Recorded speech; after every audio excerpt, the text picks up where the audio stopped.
দেখতে দেখতে অক্টোবর মাস হয়ে গেল, পুজো আসতে চললো, আর কদিন মাত্র পুজো বাকি। কিন্তু দুঃখের কথা দেখুন, এখনো যেন বৃষ্টি কমছে না।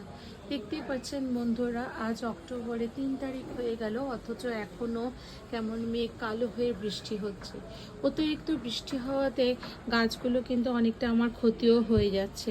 দেখুন, এই গাছটা আমার সেরামিকের পটে রাখা, যার ফলে জলটা ভালোভাবে এখানটা বের হতে পারে না বলে গাছটা বৃষ্টির জলে কেমন পচে পচে যাচ্ছে। অতিরিক্ত বৃষ্টির জলেও কিন্তু গাছ নষ্ট হয়ে যায়।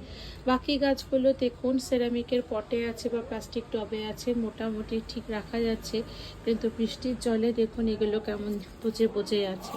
এবার আসছে শীত, শীতের আগে যদি বৃষ্টি না কমে তাহলে শীতের গাছগুলো আমরা লাগাবোই বা কেমন করে। বৃষ্টির জলে অনেকটাই গাছপাতাগুলো কেমন নষ্ট হয়ে যাচ্ছে। এগুলো ট্রিমিং আপনাদের সবার সাথে করা